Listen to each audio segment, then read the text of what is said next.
Shalom para todos ustedes. Continuamos con la gloria de Dios con el estudio del libro Orjot Tzadikim. Después de una interrupción de 2 semanas, continuamos con ese estudio. Estamos en el capítulo que nos habla acerca de el arrepentimiento. En hebreo la palabra es teshuvah. Y teshuvah significa vuelta. Vuelta significa regreso al buen camino. Y aquí nos habla acerca de algunos fundamentos para que el arrepentimiento sea completo. O antes dice, hay como 20 temas fundamentales del arrepentimiento. ¿Sí? Entonces hemos llegado aquí hasta el segundo. Hemos hablado del primero y el segundo, estamos en el tercero. Y dice así. El tercer fundamento para hacer un buen arrepentimiento es la tristeza. ¿Qué significa? Que la persona suspire y tenga amargura de corazón por lo malo que ha cometido. Ya que si es que la persona pierde un dinero, pierde $1 o pierde $100, es muy duro para él. La persona sufre y le duele haber perdido dinero. Entonces, y así también, si es que le suceden muchas desgracias, la persona se va a enlutar y su corazón va a estar amargo dentro de sí. El corazón de la persona va a tener lo que se llama amargura. Son formas comparativas. Entonces, cuanto más, con mayor razón, que la persona debe entristecerse, debe apenarse, porque por haberse rebelado contra el gran Señor, contra el Señor del mundo, contra el Creador del universo. Ya que si la persona tiene un pequeño daño, recibe o hace un pequeño daño, un pequeño error, le duele mucho. Cuanto más, con mayor razón, debe dolerse por haberse rebelado contra el Señor del mundo y por haber corrompido su camino delante de Dios. Y esto es a pesar que Dios, el Creador, le ha dado muchas piedades, le ha dado muchos regalos a la persona, muchos bienes. Entonces dices, por esto, con mayor razón, la persona tiene que entristecerse en todo momento por lo malo que ha cometido. Y debe saber que los grados de arrepentimiento y el valor de este arrepentimiento van a depender o están de acorde a la cantidad de amargura y de dolor que la persona siente por las transgresiones que ha hecho. Significa, si una persona no se duele mucho por lo malo que ha hecho, el grado de su arrepentimiento es pequeño. Si la persona se duele un poquito más, su grado es un poco más elevado de arrepentimiento. Y si la persona se duele en gran manera por lo malo que ha hecho, su arrepentimiento es muy grande. Luego dice, y el santo bendito sea Él, se compadece de las personas que tienen un alma abatida y afligida por sus pecados. Es lo que Dios quiere, es lo que Dios se compadece.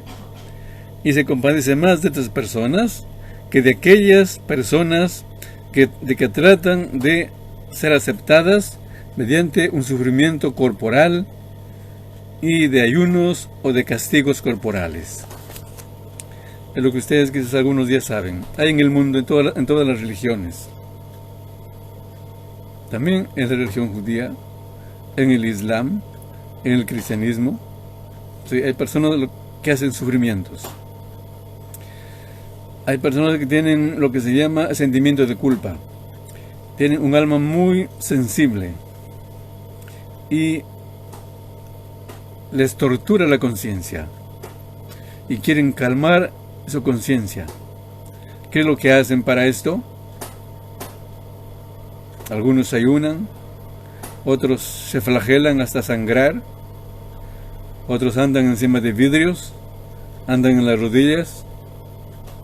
Algunos cristianos o musulmanes se cortan la espalda, se flagelan con cadenas hasta sangrar. Y aquí dice, eso es un tipo de dolor físico por sus pecados.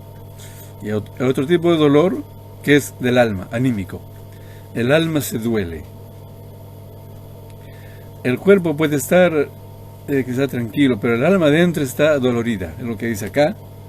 Entonces Dios más se compadece de aquella persona que tiene su alma contrita y adolorida y el corazón partido. Es lo que Dios se compadece más que de aquellos de que ayunan o se azotan al cuerpo por sus pecados.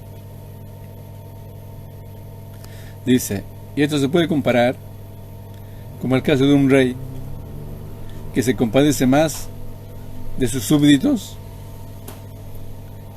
más cercanos a él, y ellos son los que se llaman, son los nobles de la tierra, son los honorables, más que se compadece de aquellos que están muy lejos de él, que son los aldeanos. Significa que el que está más cerca de Dios es aquel que aflige su alma. Y aquel que está más lejos de Dios es aquel que solo aflige su cuerpo. ¿Sí? Y según la Torah escrita y nuestros sabios del judaísmo, Dios prohíbe que la persona se corte el cuerpo por dolor, por duelo. Está prohibido hacer cortes. ¿Por qué? Porque eso es dañar al cuerpo. Y claro que puede ser una expresión de arrepentimiento, ¿sí? Pero Dios no quiere eso. Dios quiere que en realidad la persona se duela su alma y vuelva al buen camino. Muy bien. Luego dice así. Es por esto que cuando el alma se separa del cuerpo y se va arriba,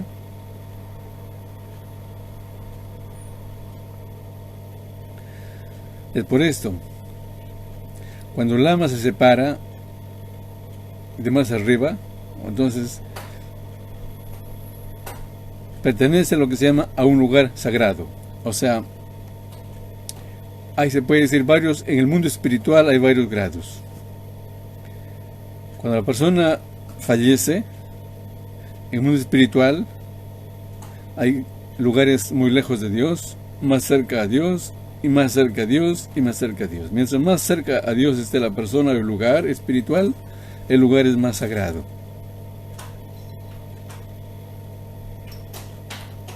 Y ahora entonces, hablamos de que el alma proviene de un lugar más cerca a Dios. Hablamos de la creación, del origen del alma. El alma proviene de un lugar, antes hablemos acerca de eso ya, que el alma proviene de un lugar muy elevado, muy cercano a Dios. Entonces, como el alma es más elevada que el cuerpo, porque el cuerpo proviene del suelo, de la tierra, ¿sí? Es por eso que se le llama humano o terrícola, terrestre, terrícola, porque provenimos de la tierra. Humus, en griego humus es el suelo, la tierra cultivable, viene de humano, y en hebreo es Adam, de Adamá. Adamá es tierra, ¿sí? Entonces, tanto en el idioma hebreo como en el griego y el latino y el castellano, la raíz es de tierra, humano, hombre, terrícola. Es el cuerpo. Pero el alma proviene de esferas espirituales muy cercanas a Dios y de un lugar muy santo. Entonces, como es así, entonces el alma se duele más por las iniquidades, quizás más que el cuerpo. Entonces, es por esto que se acepta más rápido el arrepentimiento del alma frente al Creador de todo. Ya que el alma, su origen es más cercano a Dios. Entonces, conviene aquí primero, dice que el alma se duela más antes que el cuerpo. Muy bien, luego dice así el fundamento cuarto. El fundamento cuarto de un arrepentimiento correcto. Acá dice, Antes hablamos de la tristeza, aquí también es la tristeza y el dolor en acciones. Antes era del alma, ahora tiene que ser también en sus acciones de la persona. Hasta aquí hemos hablado del dolor y de la tristeza en el corazón. Y este asunto y ahora este asunto que hablamos es de la tristeza y el dolor en acciones. Así como está dicho, y también ahora proclama el Señor, vuelvan hacia mí con todos vuestros corazones, con ayuno y con lloro y con endecha. Entonces aquí es ese dolor en acciones que Dios quiere. O sea, Dios no quiere que nos flagelemos. Dios no quiere que nos peguemos del cuerpo. Dios quiere, aquí que lo que quiere, dice, el ayuno, que uno deje de comer. ¿Qué más? El lloro y la endecha. La endecha son las palabras de dolor. O sea, no basta con dejar de comer, hay que también botar lágrimas, y no basta con botar lágrimas, hay que hablarle al Creador.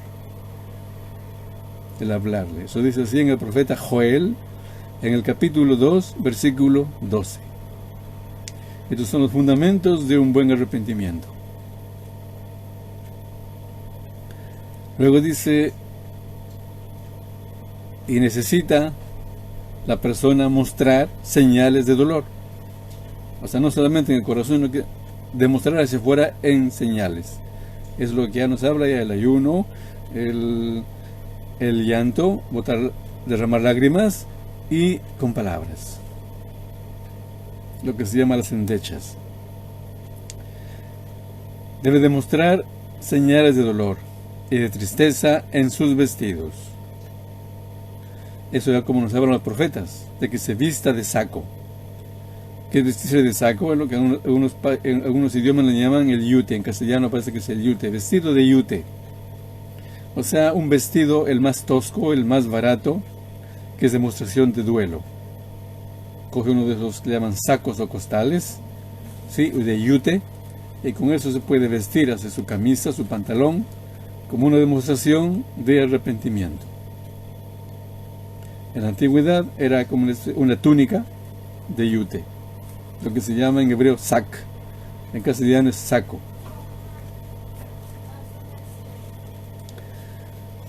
Muy bien, los ejemplos que nos da aquí, que se vista de saco, o por lo menos como podríamos decir así, en castellano, un cinturón de yute, como demostración de duelo, de un material así tosco, una soga como en lugar de cinturón, ya que está ahí, o un vestido completo, todo lo que sea de yute, de saco, así como está dicho en Jeremías 4:8. Dices, por esto que ustedes se van a poner en la cintura saco.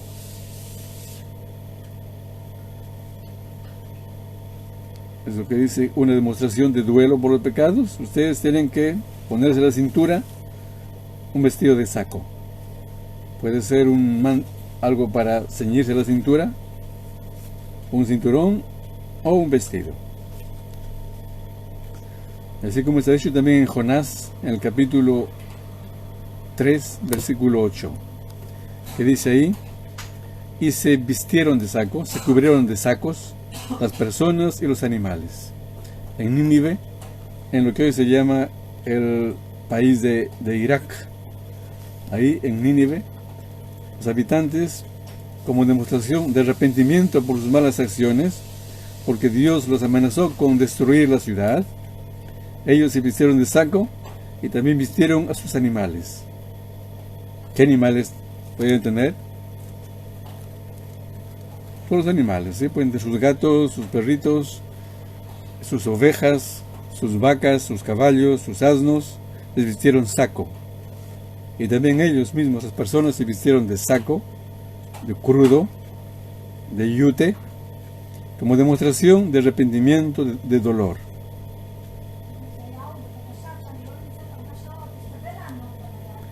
Y la persona entonces, cuando está arrepentida, como demostración de arrepentimiento, debe quitar sus vestidos apreciables, sus vestidos valiosos.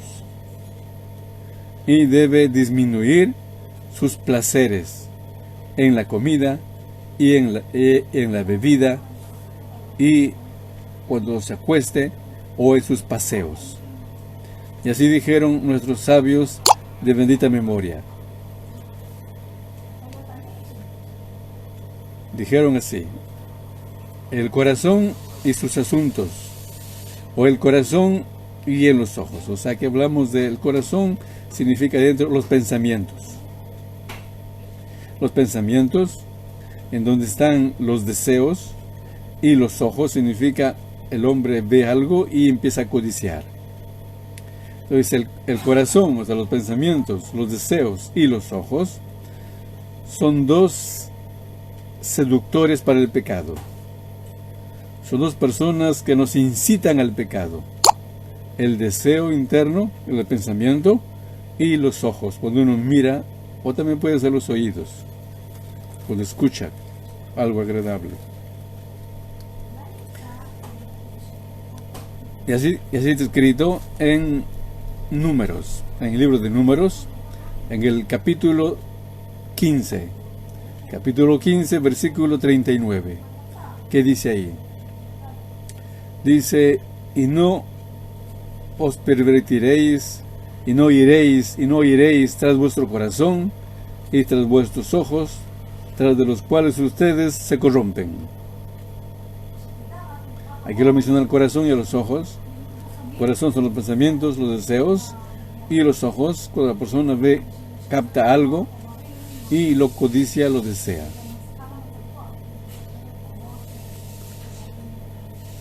Es por esto que se va a limpiar el pecado de estos intermediarios que son el corazón y los ojos. ¿Cómo se limpia el pecado de estos intermediarios que son el corazón y los ojos, o sea, los pensamientos y los ojos? Con la tristeza, con el dolor, con la amargura. Así se purifica estos intermediarios del pecado. O sea, que la persona ve su vestido desagradable, ¿sí? El corazón, los pensamientos ya dejan de gozar comidas agradables, y el alma está dolorida y amargada.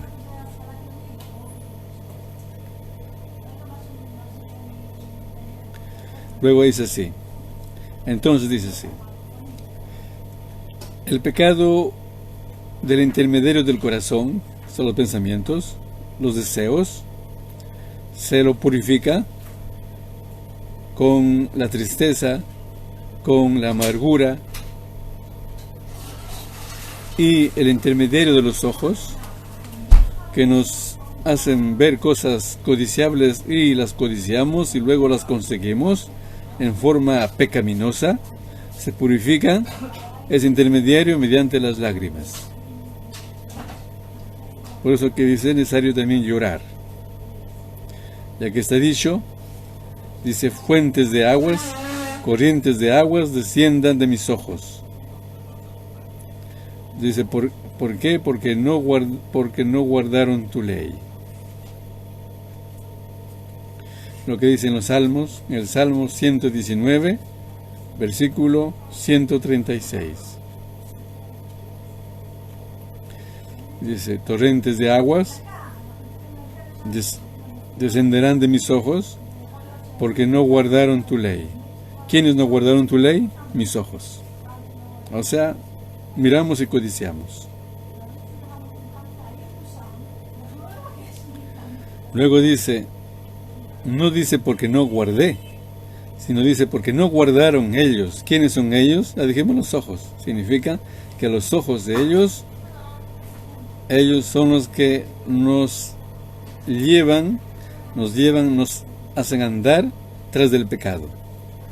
Es por eso que los ojos deben botar lágrimas, como demostración de arrepentimiento.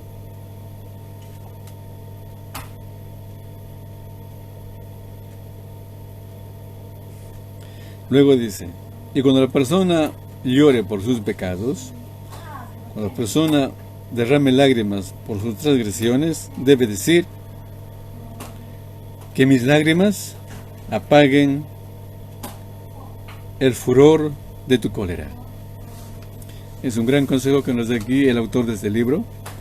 Dice, cuando una persona llora por sus pecados, debe decir que mis lágrimas apaguen el furor de tu cólera. En hebreo es bien bonito, porque en hebreo jarón significa así como el fuego de tu cólera. Jarón apeja significa el fuego de tu ira. Y aunque también after significa nariz en hebreo. ¿Y por qué la cólera es como la nariz? Porque cuando una persona se encoleriza es como si botara humo por la nariz. Entonces aquí es comprensible en hebreo de que las lágrimas apaguen el calor de la ira. En castellano se lo traduce como el furor de la ira.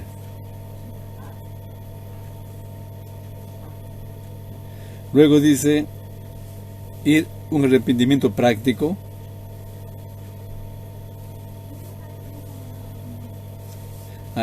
Es que la persona entonces vuelva al buen camino, o sea, vuelva a su conducta correcta que antes la tenía. Entonces, cuando la persona vuelva así, entonces dice, Dios también va a volver su ira de él.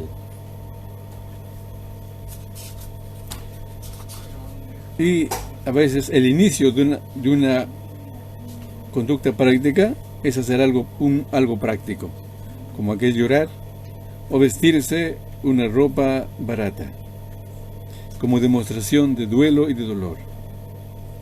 No es necesario golpearse el cuerpo, no es necesario cortarse o castigarse con cadenas como hacen otras personas.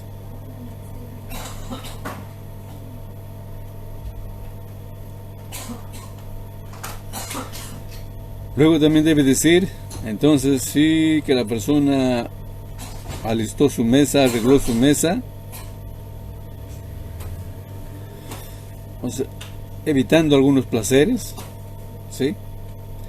Entonces, y como si hubiera sacrificado sus goces, y que eso se compare así como un altar preparado para Dios.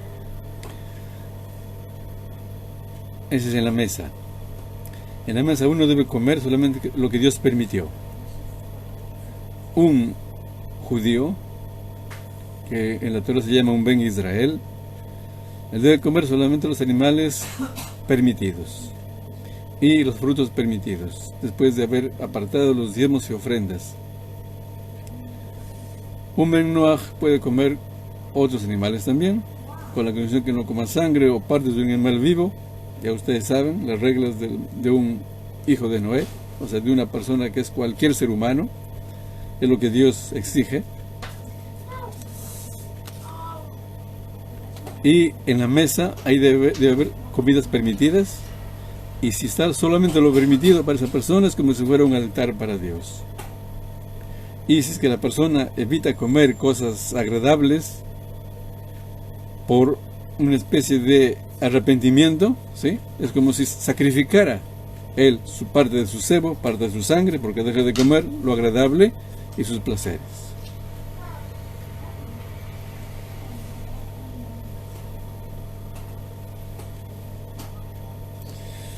Y además, la poética dice, y la olla, o sea, que no cocinó ahí las comidas que él quería, ¿sí? Que eso se compare como si fuera un fuego encima del altar. Son formas poéticas. Hablando cuando la persona deja de comer cosas agradables en su mesa, por demostración de arrepentimiento, por dolerse por lo malo que ha hecho.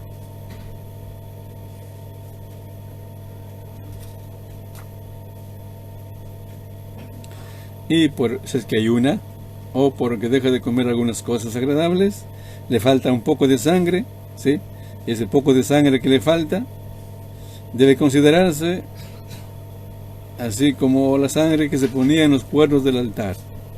Son comparaciones poéticas, ya que Dios él no exige sangre humana. Y también baja un poco el cebo de la persona cuando ayuna o cuando deja de comer cosas agradables. Es como si la persona hubiera sacrificado los cebos de los sacrificios en el altar, en el tiempo que había santuario y altar. Y la voz de llanto que él lloró y clamó, ¿sí? Con voz, sea como la voz de los cantos de los levitas que cantaban en el santuario. A pesar que él llora y los levitas cantaban alabanzas a Dios. Luego dice, y el olor del hambre de su alma tiene hambre quizá por el que ayuna o porque se evita cosas agradables, o también porque tiene sed de Dios, ¿sí? Entonces debe ser así como el olor del incienso que se incensaba, que se ofrecía, se quemaba en el altar del incienso en el santuario. Todas son comparaciones poéticas. Luego dice, y cuando sus miembros se debilitan por el ayuno o porque deja de comer cosas agradables, sean así como si él hubiera sacrificado los partes, los trozos del cuerpo de un sacrificio en el altar, en el holocausto. Y su corazón quebrantado y roto,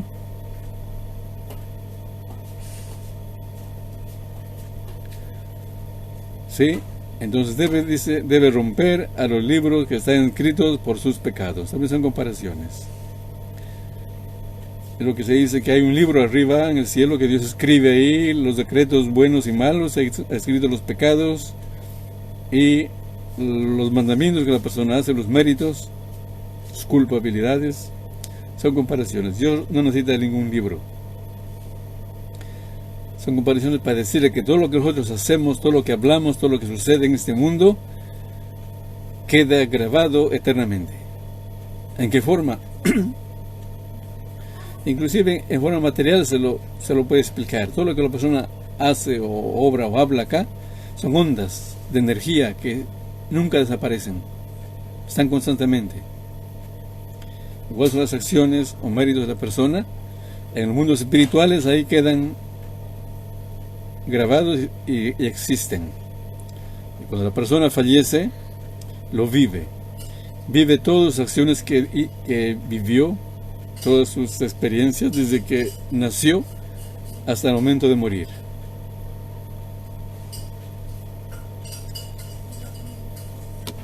Muy bien, luego dice así. Y cuando la persona entonces deja de lavarse también por demostración de arrepentimiento, en el día que hay una quizá tampoco se va a lavar como demostración de duelo, es como si la persona hubiera santificado sus manos y sus pies en el santuario, así como hacía un sacerdote.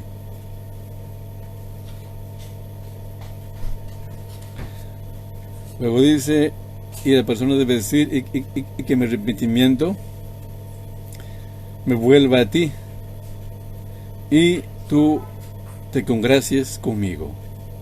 O sea, que Dios acepte a esta persona pecadora. ¿Por qué? Dice, porque me he arrepentido por lo malo de mis acciones y mis hechos. Y luego promete, la persona debe prometer y decir, y no volveré a hacer el mal delante de ti. Esta última promesa debe ser sincera.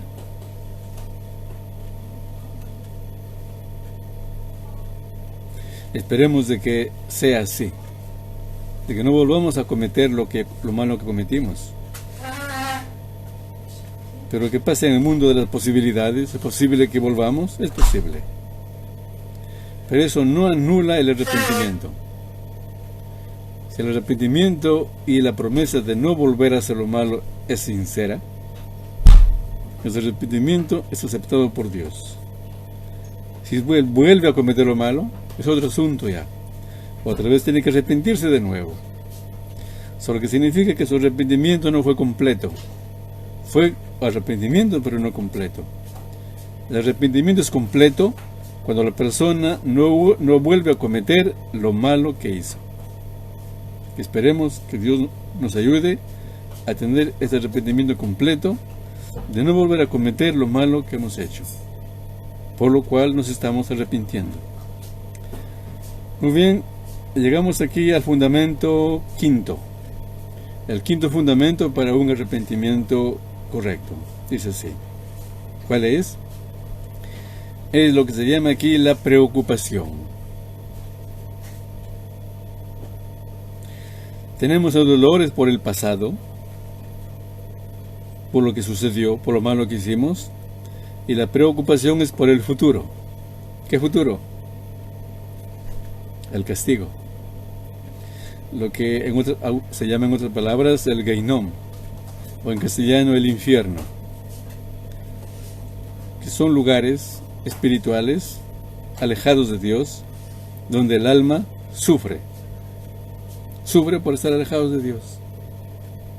El alma no ve luz, es oscura el lugar, porque Dios es la fuente de la luz.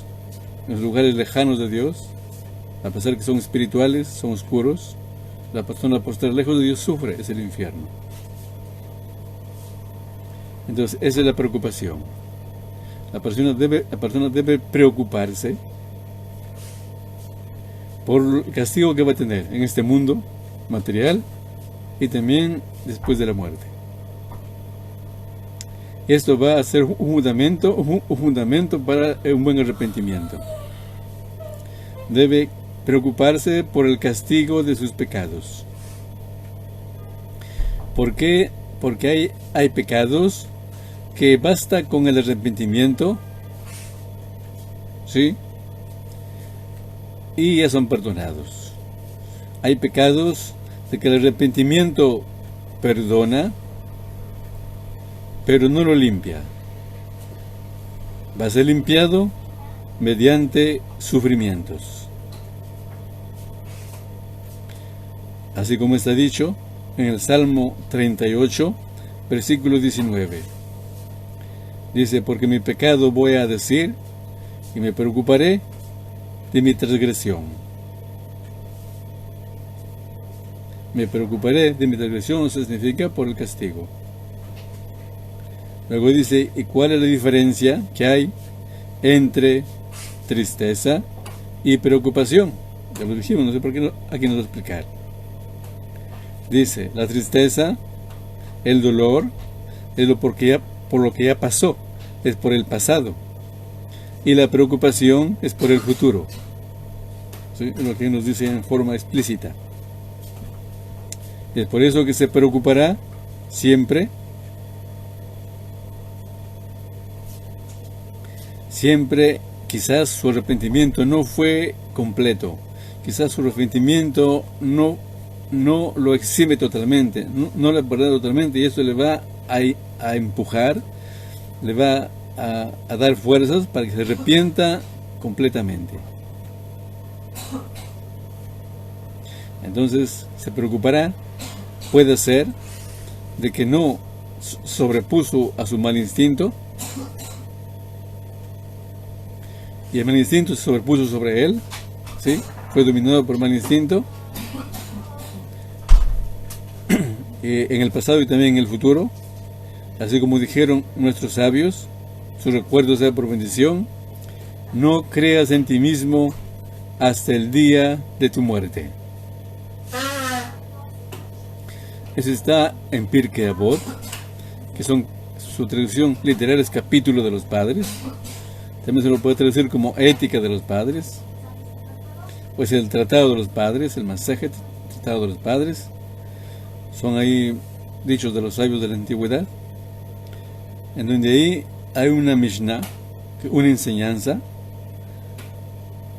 la cual dice así: no creas en ti mismo hasta el día de tu muerte. ¿Qué significa no creas? Significa no tengas confianza en ti mismo, no te apoyes en ti mismo, no confíes en ti mismo. ¿Qué significa eso? No digas nunca voy a pecar, no digas ya me arrepentí totalmente y nunca voy a repetir. Entonces siempre debe preocuparse, quizás va a cometer otra vez, y siempre debe estar en guardia, siempre debe cuidarse. Puede ser que se resbale, que cometa lo que él cometió y él no quiere cometer.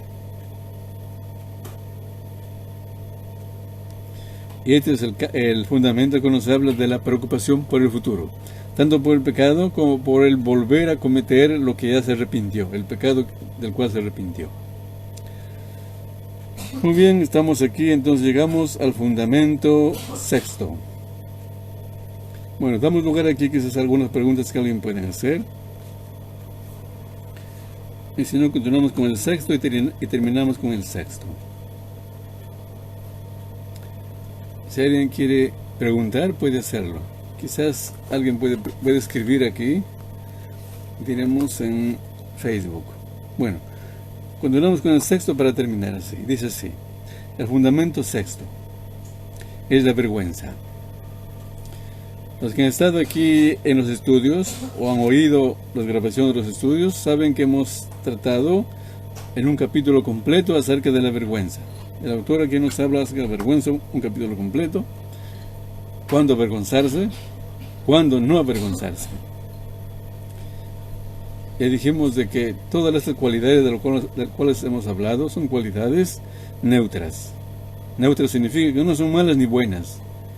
Entonces, son buenas según el uso, según la dosis, cuándo y cómo y por qué y con quién son buenas.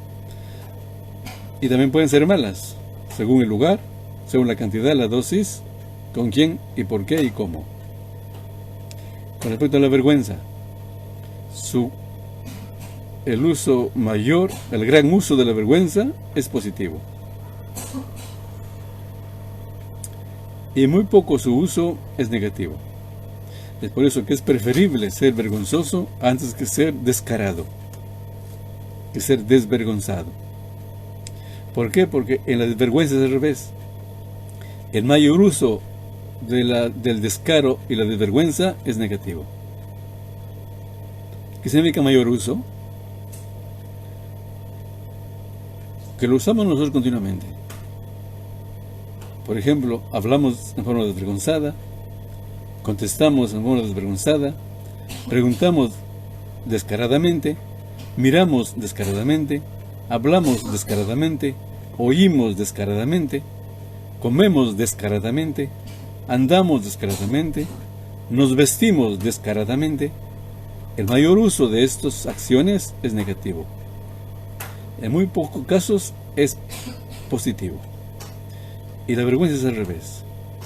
La vergüenza, su mayor uso es positivo. Comemos con vergüenza, hablamos con vergüenza, oímos con vergüenza, miramos vergonzosamente, andamos vergonzosamente. En muy pocos casos la vergüenza es negativa. El ejemplo ya con respecto a nuestro estudio es de que un alumno que es vergonzoso y no pregunta es algo negativo. Aquí la vergüenza es negativa. Si la vergüenza nos impide preguntar algo que no sabemos, es negativa. ¿Sí? Pero si es que yo diríamos, no tengo vergüenza y por eso diríamos, hablo o contradigo o me burlo de los demás, entonces soy más propenso a pecar por falta de vergüenza. Entonces aquí un fundamento importante para el arrepentimiento es la vergüenza. Es lo que pasó en la parashá, en la porción semanal del estudio del Pentateuco, del sábado que hemos pasado. Ahí nos habla de cómo nuestros padres, Adán y Eva, comieron el fruto que Dios les prohibió comer y se avergonzaron. La vergüenza es una expresión netamente humana por haber cometido un pecado. ¿Sí? Todas las personas normales, lo sabemos eso.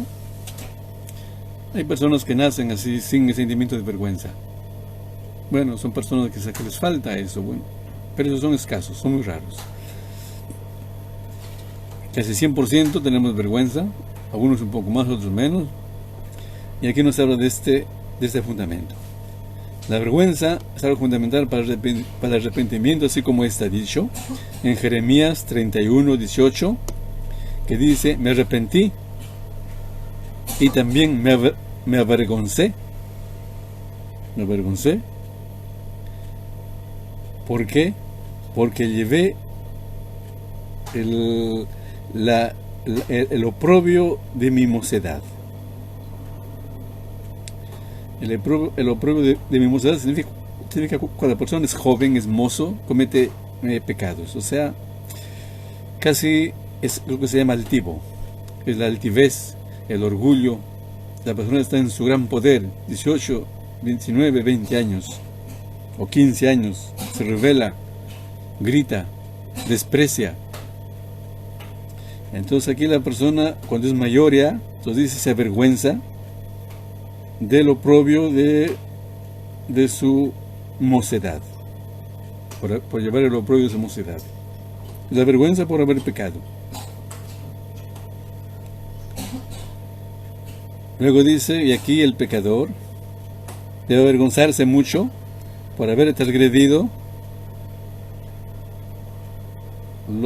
una transgresión delante de las personas. Eso cuanto más que el pecado fue público, porque algunos podemos pecar de forma oculta y algunos podemos pecar de forma pública.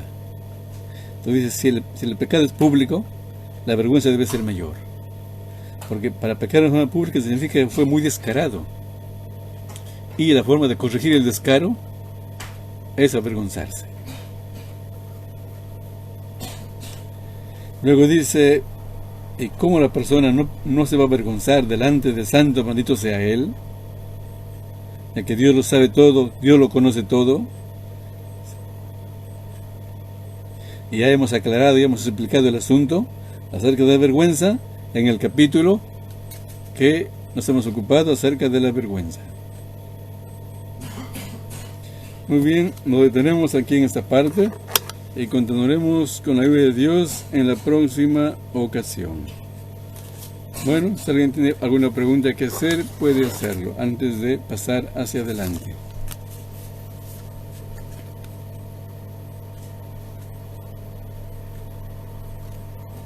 También pueden escribir en el grupo de WhatsApp, aquel que está incluido ahí, y dejar alguna pregunta si es que la tiene. Con la ayuda de Dios puedo contestarla en la próxima ocasión. Les deseo a todos ustedes una buena semana y que Dios les bendiga y les guarde. Shalom, shalom.